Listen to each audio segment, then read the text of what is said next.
Get ready. 10 seconds. 5 seconds. Start. Sir, we are all aware of the need for fulfilling our commitments as far as the 7th 5-year plan is concerned.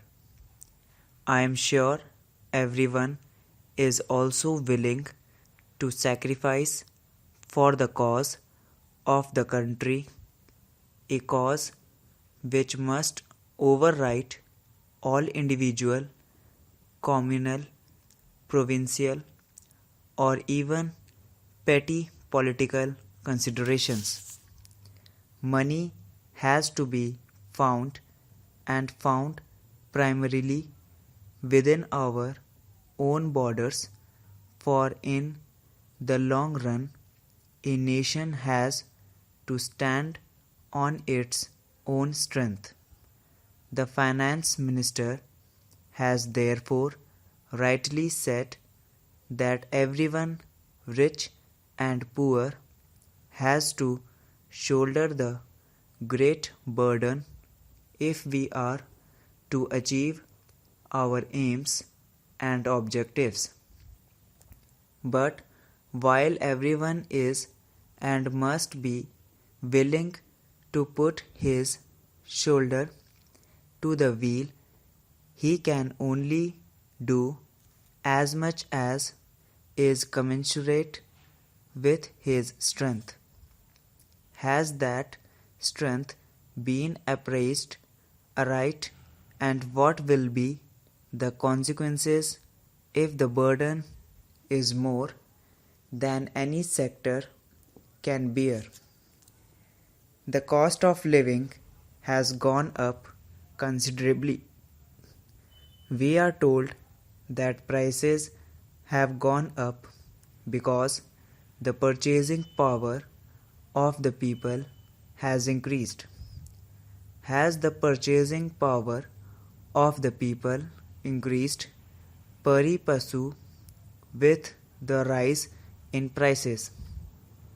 I doubt it very much. I am not an economist, but I did learn that deficit financing will always cause inflation, and if that is so, the more we go in for deficit financing, the higher will soar the prices of commodities.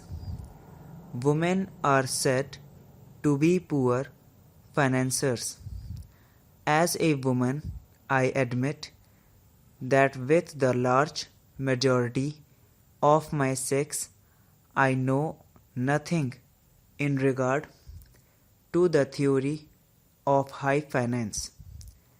But as a woman, I also have to meet household expenditure, and I am not at all sure that women do not know how best to make two ends meet, but I fear that the present proposals are going to make it very, very hard, and in fact may make life impossible for those who are poor, and the large majority in this country are poor. I am glad to read in the papers that kerosene oil has been left out by the finance minister, but he is taxing heavily such other things as the poor man needs, like cloth, sugar, tea, food grains, etc. They are not commodities whose prices can be sent up without touching the poor man's purse. Talking of tea, I wonder if something could be done to stop its adulteration.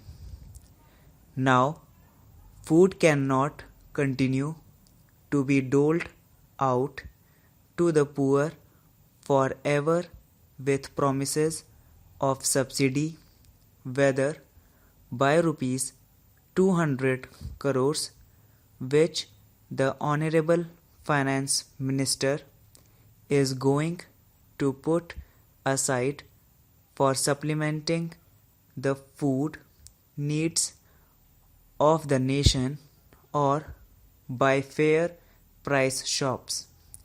Production in every sphere is the only answer, but an undernourished person can never produce.